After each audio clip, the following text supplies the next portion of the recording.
lugar em atração de investimentos. Ele perdeu lugar para o México, para a Rússia e para a Turquia, devido à carga tributária ser muito alta aqui e uma grande interferência na economia. Então, os fundos de private equity, são fundos de capital de risco que investem, por exemplo, a TAM teve investimento no fundo de private equity, a Gol, né? Esses fundos estão priorizando investir nesses países, no México, na Rússia e na Turquia. E, inclusive, esse fundo, que é um dos maiores do mundo, BlackRock, né, ele reduziu sua capacidade de financiamento para empresas brasileiras. Então, nós temos que voltar a ser atrativo para esses fundos de investimento, que significa fazer a reforma tributária, significa ter menos burocracia, né, diminuir a taxa de juros. Então, tem uma série de ações que o governo tem que fazer para atrair de novo esses fundos para cá. Outra coisa que também inibe um pouco, que poderia crescer mais o turismo, é a taxa de juros. Se vocês compararem a taxa de juros mundialmente, na Europa, 0,75% ao ano desde 5 de julho de 2012. Nos Estados Unidos, 0,25%. Grã-Bretanha, 0,5% ao ano. Canadá, 1%, Japão, 0,1%, China, 6%. E no Brasil houve um aumento agora da taxa Selic para 9% desde 9 de agosto. A Rússia também é alta, 8,25%, e a África do Sul 5%. Aqui vale a pena um comentário que se você pega um turista da Argentina, do Uruguai, o gasto médio no Brasil hoje está em $300. Se você pega da Ásia hoje, China, Índia, Rússia, ele gasta o dobro aqui nos mercados do sul-americanos. Então vale a pena atrair essas pessoas da Rússia, turistas da Rússia, da China. Bom, outro problema também no turismo hoje, um desafio, é o endividamento da família com os bancos. Então as famílias hoje, 44% das famílias em junho, que foi um recorde, estão endividadas. E junho foi o 6º mês consecutivo de alta no endividamento das famílias. E devido ao quê? O crescimento, menor crescimento da economia brasileira, menor renda, aumento da inflação, né? E com isso poder de compra. Então as pessoas foram comprando o primeiro carro, o primeiro imóvel, então isso foi tomando renda das pessoas, né? Então hoje elas estão com menos dinheiro para financiar pacotes turísticos. Aí o comprometimento da renda, ó, mês de junho, pulou de maio era 21,50, pulou para 21,52. Então 21% da renda das famílias está comprometida com o endividamento já. Aqui algumas previsões da economia para esse ano. Inflação a gente está prevendo 6%, desemprego 6%, taxa de juros 8,5% em média, evolução do turismo. A gente está com o mesmo número do Ministério do Turismo, aumento de 7,3%, 4% do PIB. E investimentos diretos estrangeiros, 60 bilhões. E o câmbio variando de 2,30 e 2,35. A gente tem que lembrar que o governo tem 367 bilhões de dólares, que ele está fazendo vários swaps, várias operações no mercado de câmbio para vender esses dólares, para manter o câmbio nesse patamar, né? Bom, entrando propriamente dito agora no segundo assunto, as fontes de recursos para captação de recursos para o turismo. Então, eu coloquei só algumas delas, diante do tempo que a gente tem, né?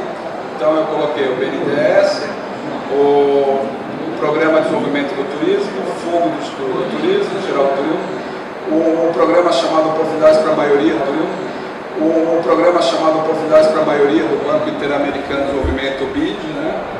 Orçamentos federal, estadual e municipal, investidores de risco e sistemas de convênio do governo federal, o SECOM. Quem que já trabalha nessa área de captação de recursos junto a algum destino, alguma empresa, tem alguém que já atua nessa área? Você pode falar um pouco da sua experiência? Na verdade, eu não sou uma pessoa especialista nessa área, mas dentro da Secretaria de Turismo, nós fazemos os projetos e abastecemos o SICOMV. Conversando com os técnicos da Prefeitura que encaminham projetos em todos os setores que nos auxiliam lá, nós tivemos um projeto que foi aprovado, que é para o evento de Natal no final do ano. Estamos trabalhando em um outro envolvendo emendas parlamentares agora, e um outro de marketing que abriu agora no dia 1, a chamada pública abriu do dia 1º ao dia 5, né? Quer dizer, é um tempo...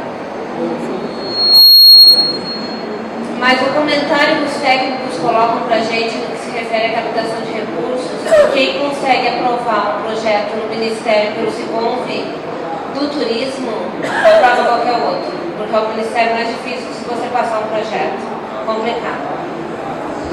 Bom comentário, né?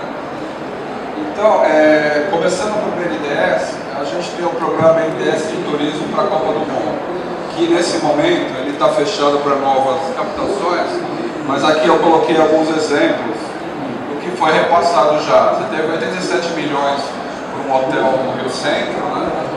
417 milhões para 2 novos hotéis no Rio de Janeiro, ampliação do orçamento do BNDES, aqui uma matéria sobre isso, a reforma de um hotel na Bahia, aqui você tem também ampliação e modernização de 3 hotéis em Pernambuco, e tem também um hotel em Natal. Então aí foram alguns casos do uso do Procopa, né, o chamado, que agora deve reabrir, mas por enquanto até 30 de junho ainda está repassando, nesse momento não está mais. Bom, ele foi expirado em 30 de junho, ele financiava a construção, reforma, ampliação e modernização de hotéis para aumentar a capacidade e a qualidade da hospedagem em função da Copa, né? E apoiou investimentos em construção, reforma, ampliação e modernização. E também, aquela coisa que eu falei de socioambiental, investimentos socioambientais. Então, a importância dos aspectos socioambientais hoje na captação de recursos. A previsão é que o BNDES venha a desembolsar 190 bilhões esse ano, o que deve ter inclusive recursos do Tesouro Nacional para isso, né? E em 2012 houve um desembolso de 152 bilhões, e nesse primeiro semestre já foram desembolsados 88,3 bilhões. Então, falta de dinheiro no BNDES não tem, né? O que acaba pegando no BNDES geralmente são as faltas de garantias para pequenas empresas, né? Que acabam tendo essa dificuldade de falta de garantia. Eu até separei aqui Se vocês acessarem o site do BNDES aqui, eles têm uma página só sobre esse programa BNDES de turismo, onde fala as condições gerais, a taxa de juros, né, o custo financeiro, a remuneração do BNDES, a taxa de risco de crédito, e como tem até 10 milhões, você tem que utilizar um agente financeiro. E esse agente financeiro ele tem um spread, ele tem uma taxa de remuneração por ser um intermediário. Se a operação for acima de 10 milhões, você pode apresentar diretamente ao BNDES. Depois o Prodetur, muitos de vocês já conhecem, alguém já operou com o Prodetur, já fez alguma coisa? Que é o Programa Regional de Desenvolvimento do Turismo, né? Que é um programa em parceria com o BID, que é o Banco Interamericano de Desenvolvimento, cuja sede é em Washington, mas eles têm escritório em Brasília, né? E também a Corporação Andina de Fomento, que tem escritório lá em Caracas e tem escritório em Brasília. A Corporação Andina, como o nome diz, ela juntava alguns países da América do Sul, né?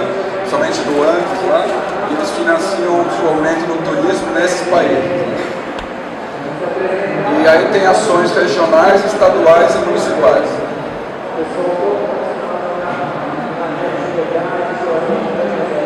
Bom, como é que... Eu até abri uma página aqui também no Ministério para vocês verem do Prodetur. O Prodetur tem uma página própria aqui no Ministério, onde você pode saber tudo, ó, o que é Deu 20 minutos. Ó, aqui fala o que é o Prodetur. Ó, o Prodetur Desenvolvimento do Turismo, você tem uma página do Ministério falando sobre isso, né? O que significa o Prodetur, quem pode participar, ou seja, estados e Distrito Federal, capitais e municípios com mais de 1 milhão de habitantes.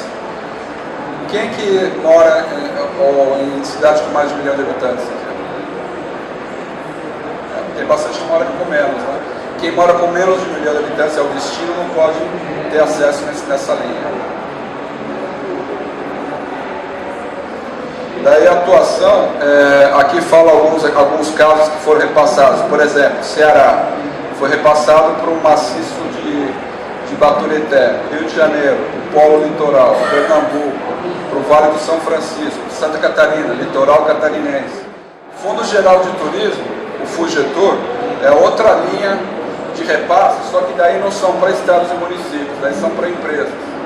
Então o agente repassador é a Caixa, né? São empresas de qualquer porte, tem que ter um faturamento a mais de 36 meses, né? De preferência já com conta na Caixa Econômica, né? Na Caixa, e atuar no setor de turismo. tem um valor mínimo de 400 mil e um máximo de 10 milhões. O que ele considera aqui grupo econômico? Se você tem mais de uma empresa, né, forma um grupo econômico. O prazo de carência é no mínimo 90 dias e no máximo 60 meses. Então pode ser que durante 5 anos você só pague os juros, não pague o principal desse empréstimo. Entendeu? E pode pagar até 20 anos, até 240 meses. Então é bem vantajoso e as taxas são bem reduzidas. Então, por exemplo, 20 anos geralmente para comprar, construir um hotel, construir algo bem grande. Essa linha é bem interessante, chama Oportunidades para a Maioria do BID, do Banco Interamericano, pois não? Bom, eu gostaria de saber um pouquinho mais desse setor e se ele é aplicado a agências de viagem, né? E também quais são as garantias exigidas pela Caixa desse tipo de financiamento. Então, a agência de viagem se aplica, que ela é uma empresa, né, privada. E as garantias são de mercado, ele pode pedir recebíveis, pode pedir uma garantia real, uma hipoteca de um imóvel, uma alienação fiduciária de um equipamento de uma van que ele tenha, 2 vans. Então são as garantias de praxe do mercado. Bom, oportunidades para a maioria do BID é bem interessante. Eles fazem o seguinte, eles fizeram uma estatística, 360 milhões de pessoas na América Latina têm uma renda de menos de $300 por mês. E essas pessoas, elas não têm acesso aos bens básicos, tipo odontologia, serviços médicos, uma série de serviços que a classe C tem, por exemplo. Seria a classe D e E aí, né? Então eles criaram uma linha para empresas que tragam essas pessoas para o nível de consumo. Então, por exemplo, vamos supor que vocês têm uma empresa que vocês fazem pacotes turísticos populares, as pessoas que nunca viajarem pela primeira vez. Então eles injetam através dessa linha $10 milhões na sua empresa para pagar em 30 anos isso. Você está trazendo essas pessoas para o consumo de turismo. É uma das linhas mais atraentes que tem. Daí a campanha, eu sempre falo que captar recursos você pode captar em 24 horas, como pode demorar 6 meses. Então a gente usa sempre um prazo médio de 6 meses, que é o prazo hábil. Se você tiver um evento, pensa sempre num horizonte no mínimo de 6 meses. O ideal é, esse evento terminou, a gente pensar na captação de evento para a Feira das Américas em 2014. Que daí você tem muito mais chance de contactar com calma os patrocinadores, elaborar os instrumentos, as propostas, as contrapartidas. Né? Daí você tem quais instrumentos são utilizados. Se você for apresentar alguma coisa, a sua empresa para um investidor de risco, ou para um fundo de pensão, para o financiador, você faz um instrumento chamado sumário executivo, que na verdade ele é um resumo do plano de negócio da sua empresa. Ou se for uma prefeitura, do plano de ação social ou do plano de turismo do destino. Né? Se for a captação junto a patrocinadores ou doadores, você prepara uma proposta para obtenção de patrocínio ou doações. E daí tem toda uma tecnologia para fazer, tem contrapartidas, tem todo um know-how para você fazer isso. É feita a campanha para captar recursos. Você faz reuniões, nunca envie por telefone ou por e-mail, nunca envie por e-mail ou por telefone, essas coisas por fato. Nunca envie por e-mail uma proposta para o patrocinador. Sempre faça reuniões presenciais e apresente para ele. Só se em último caso ele não puder te atender e te pedir, mas sempre tente ter um contato presencial para entregar uma proposta de patrocínio. Então, depois você faz um follow-up da reunião, manda informações adicionais por e-mail, contato em eventos. Aqui é muito importante, participação de grupo de networks, né? Acompanhamento dos sites de investidores, financiadores, patrocinadores, para o banco de patrocínios. Então, você tem que estar sempre monitorando o que acontece com os editais. Por exemplo, o BNDES faz vários editais para patrocínio, a Petrobras. Tem que estar sempre acompanhando, a gente acompanha no banco de patrocínio mais de 300 patrocinadores. A gente sabe aonde ele coloca os recursos, em que fase do ano que eles colocam, quanto que eles vão ter para as leis de incentivo. Por exemplo, conversando agora com o CEO da CVC ontem, o Luiz Falco, que foi da Oi, ele falou que ele investiu 500 mil no Rock in Rio via Lei Rouanet. Então, você tem que estar sempre conversando com os diretores de marketing para saber onde vão os recursos que eles vão alocar. Né? E fazer clipe de notícias de imprensa, está sempre acompanhando a imprensa onde estão seus investidores, seus financiadores e seus doadores. Bom, qual que seria a função do captador de recursos? Alguém aqui é associado à Associação Brasileira de Captadores de Recursos? Alguém faz parte? Então, eu sugiro que quem quiser trabalhar nessa área de captação de recursos, se associe, é captacal.org o site, e eu sou associado lá, né? E é bom para vocês acompanharem os eventos, tem palestras gratuitas, informações, né? E qual que seria a função do captador? Ele vai fazer esses instrumentos para captação de recursos e vai fazer a campanha junto aos financiadores, doadores, patrocinadores, representando quem precisa dos recursos. Mas o ideal é que a organização também tenha um departamento interno para captar recursos, que ela acompanhe os editais, que ela forneça as informações para esse captador externo. Então eu sempre, quando faço uma consultoria para uma organização, eu implanto também um departamento interno para captar recursos. Porque você pode ter gestão e marketing numa organização, mas se você não tiver recursos financeiros, você não faz nada. Então essa seria a função do captador de recursos, né? Depois, como é que funciona o banco de patrocínios? Alguém já tinha ouvido falar do banco de patrocínios? Então, foi algo que eu criei em 2011. Se vocês acessarem o próprio pfcint.br, o banco de patrocínio, com esses acessos, né? E vocês podem mandar para esse último e-mail que está na folhinha, presidência@bancodepatrocínios.com.br, os projetos que vocês tenham para captar recursos, que a gente deixa cadastrado no banco de patrocínio, né? Então, ele é um banco de dados com uma relação de patrocinadores, investidores, financiadores, doadores, ou seja, todo mundo que tem recursos financeiros, a gente monitora aonde eles colocam esses recursos financeiros. E aí a gente recebe diariamente projetos e propostas, ou sumários executivos de quem precisa de recursos. E fazemos esse cruzamento entre quem tem os recursos e quem precisa de recursos. E adequamos também muitos projetos que nós recebemos que está inadequado porque o patrocinador quer, a gente adequa ao formato que o patrocinador quer receber. A gente garante isso como um banco, né? A gente garante sigilo para os patrocinadores e patrocinados. E a gente também analisa projetos também enquadrados nas leis de incentivo, né? Cultura, audiovisual e esporte. Por exemplo, esse cantor aqui, por exemplo, Zé Alexandre lá de Pós de Caldas, ele está no nosso banco de patrocínios. O pianista Fábio Caramuru, que toca Tom Jobim, ele também é apoiado pelo banco de patrocínio. Esse CD da Elis, ele foi patrocinado pela Volvo, né? E olha que curioso, não teve incentivo da Lei Rouanet, e a Volvo patrocinou o CD em homenagem, e ela distribui isso nos eventos da Volvo, né? Então, não existem só casos de patrocínio com leis de incentivo, existem casos também sem leis de incentivo. Ó, nós temos modelo, ó, ele é modelo do SBT. Ela está no banco de patrocínio, a gente faz a colocação dela em eventos, colocamos essa lá nessa revista, então tem todo um apoio a todo tipo de artista, modelos, cantores, a gente apoia pelo banco de patrocínios. E isso fomenta o turismo, porque você consegue patrocinar eventos relacionados à cultura, e isso atrai para o destino pessoas, né? Você consegue trazer atrações artísticas, isso acaba atraindo, tornando o destino mais adequado. Você tem os vários natais que vão ter aqui, né, em vários destinos, vão ter incentivo pela Lei Rouanet.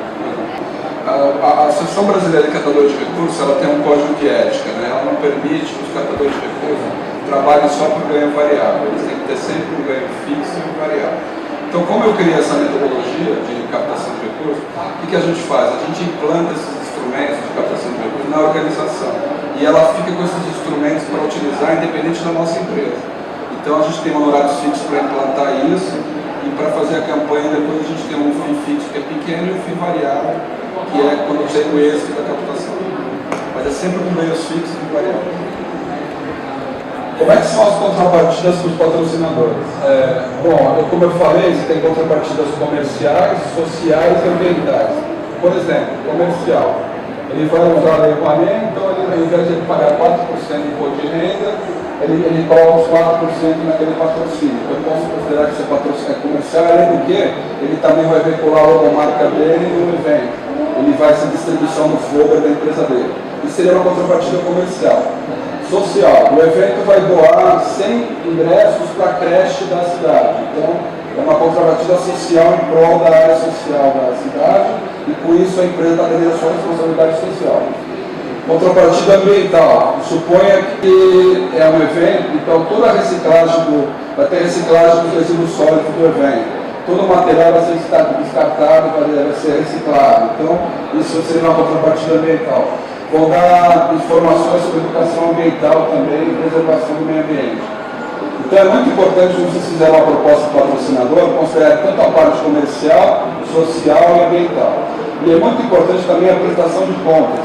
Tem a parte de lei, né? A Lei Rouanet exige que você preste contas, senão é até uma questão criminal, mas também tem o investimento, o patrocínio, que não é incentivado, mas você precisa prestar contas da mesma forma para ganhar a fidelização do patrocinador.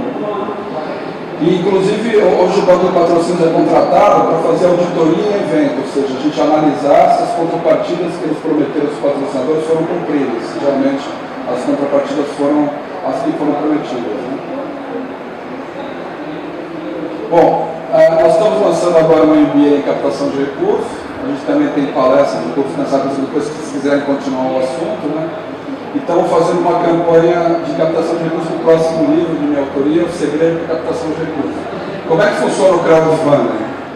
Vai ser uma matéria na Folha Turismo agora nessa semana, falando de um CD que foi feito com recursos de terceiros. Né? A pessoa fez uma doação e depois recebeu o CD que está pronto.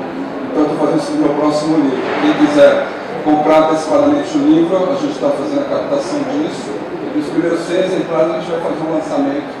Vocês estão todos convidados para ir e vão receber o livro. Bom, eu queria agradecer essa palestra à doutora Ana Carolina, que é vice-presidente de capacitação da BAV, que me convidou, para o jornalista Luiz Henrique Miranda, da Agência Amigo, para todos os clientes da Pepsi Internacional, Agência Sua Economia e Banco de Patrocínios, e para vocês que vieram participar aqui. E a palestra continua, estou à disposição. Não tem como vocês me acharem, ó. SlideShare, Twitter, telefone, e-mail, não tem como vocês me encontrarem. E eu vou abrir agora para perguntas e debates. Quem gostaria de fazer alguma opinião, uma pergunta? Eu fiz uma capacitação do sistema de convênio, da SICOM, e professora do Ministério do Planejamento, inclusive, e aí ele comentou que, apesar de toda a qualidade técnica do projeto de captação de recursos, falou que em vários ministérios, todo projeto ele é 70% político e 30% técnico. A influência política ela tem mais peso na decisão. Eu queria que você comentasse alguma coisa disso. Esse é um assunto meio delicado, mas o que eu tenho percebido, eu fui consultor 10 anos em Brasília. Né? Tem a influência, eu morei em Brasília de 95 a 2006. Realmente a variável política tem influência, né? Mas não dá para fixar que seria 70%. Existem critérios técnicos, até porque você tem órgãos de controle, Tribunal de Contas, Procuradoria-Geral da República e Corregedoria-Geral da União que controlam isso. Né? Mas que tem a variável política, tem. Um número que não dá para dizer, eu acho que já foi pior, eu acho que já chegou a ser 100%. Hoje já tem o equilíbrio, acho que eu colocaria, se fosse citar um número, 50%, 50% influência política e influência mais. O SICOM, que é toda essa apostila aqui inteira, se vocês quiserem estudar o SICOM, é tudo isso aqui, ó, o curso que eu fiz do SICOM, que é no mínimo uma semana você estudando como funciona para você cadastrar projetos. Ministério do Turismo. Existe alguma estratégia dentro dessa metodologia sua para captação de recursos no estrangeiro? Sim. Inclusive, nós estamos negociando a vinda de uma maior rede de investidores anjos do mundo para o Brasil e estamos negociando com base nessa metodologia, que é o QRF fora, a maior rede, a gente tem uma carta de confidencialidade com ele, né? Estamos negociando, ela serve também para captação de posterior, inclusive para atração de investimentos para o Brasil, para o turismo do Brasil. Eu queria que você respondesse a questionamento dela, que ela falou que o Ministério do Turismo é o mais rigoroso para apresentar projetos. O que você acha? Que área que serve o Ministério do Turismo? O mais rigoroso? Que área que serve o Ministério? Eu sou da área de promoção de investimento. Promoção de investimento. Mas acompanhei um pouco a questão da apresentação de projetos. O Ministério do Turismo, todo mundo que sabe, nos últimos 2 anos passou por uma transformação significativa, com alguns problemas que aconteceram lá em relação à prestação de postos de convênios, destinação de recursos. Realmente houve uma maior rigidez com relação à apresentação de propostas. Mas o que para a gente ficou muito claro também é que se o Ministério agora está sendo rigoroso em relação à apresentação de propostas, antes havia uma frouxidão da parte do Ministério e um pouco preparo da parte dos estados e municípios. Agora a gente está tentando chegar nesse equilíbrio, né, um melhor preparo do lado dos entes federados subnacionais e uma maior agilidade do lado do Ministério do Turismo. Para quem está com projetos na área de capacitação, por exemplo, foi um dos focos de ação da Polícia Federal, quando da ação Valser há 2 anos atrás. Hoje as coisas já estão caminhando de forma muito mais célere. Na parte também de infraestrutura também a gente teve também um bom boom aí de aprovação e liberação de recursos. Mas o outro lado, que é a questão das prefeituras dos estados, ela também tem que ser aprimorada, né? Do ponto de vista da qualificação de servidores, da qualificação de profissionais para a prestação desses serviços. Eu queria só fazer um comentário sobre o comentário que ele fez ali sobre a influência política na questão do projeto. Nós tivemos um projeto aprovado no Ministério e eu vou te dizer, se tem alguma influência no final, porque o nível de detalhamento que o Ministério exige, ou o projeto está muito embasado e para poder entrar num privilégio político final, se houver isso. Então, para poder ser aprovado, então eu percebi que existem várias fases. Você recebe diligências com observação do seu projeto e você tem 24 horas para cumprir o nível de detalhamento. Nós estamos fazendo um evento que é um evento de Natal. Eles vão nos pedir uma planta da cidade com a localização da iluminação que nós estávamos pedindo. Então, quer dizer, o nível de detalhamento é muito alto, muito técnico. Então, eu não acredito muito nessa questão de privilégio político, não acredito. Eu queria que todo mundo deixasse seus cartões, para depois a gente manter informado vocês sobre os acontecimentos do patrocínio, se puder passar para ela, lá que entrega, tá? E troquem cartões entre vocês também, aproveitem o network aí, que a captação de recursos é muito network também, né? Então, aproveitem para trocar cartões entre vocês. Obrigado pela presença de todos.